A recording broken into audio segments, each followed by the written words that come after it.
حضرت ابو ہریرہ رضی اللہ عنہ بیان کرتے ہیں، رسول اللہ صلی اللہ علیہ وآلہ وسلم نے فرمایا، روز قیامت سب سے پہلے شہید کا فیصلہ سنایا جائے گا، اسے پیش کیا جائے گا تو اللہ اسے اپنی نعمتیں یاد کرائے گا اور وہ ان کا اعتراف کرے گا۔ پھر اللہ فرمائے گا، تو نے ان کے بدلے میں شکر کے طور پر کیا کیا؟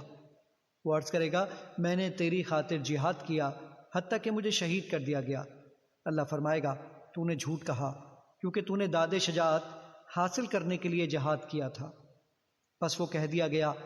پھر اس کے متعلق حکم دیا جائے گا تو اسے منہ کے بل گھسیٹ کر جہنم میں ڈال دیا جائے گا۔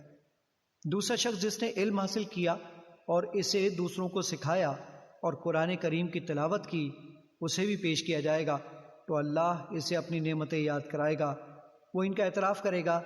اللہ پوچھے گا کہ تو نے ان کے بدلے میں کیا کیا؟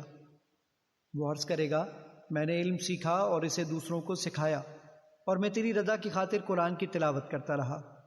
اللہ فرمائے گا، تو نے جھوٹ کہا، البتہ تو نے علم اس لیے حاصل کیا تھا کہ تمہیں عالم کہا جائے اور قرآن پڑھا تاکہ تمہیں قاری کہا جائے۔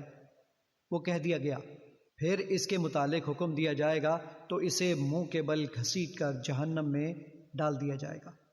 اور تیسرا وہ شخص جسے اللہ تعالیٰ نے مال و زر کی جملہ اقسام سے خوب نوازا ہوگا، اسے پیش کیا جائے گا تو اللہ اسے اپنی نعمتیں یاد کرائے گا، وہ انہیں پہچان لے گا تو اللہ پوچھے گا، تو نے ان کے بدلے میں کیا کیا؟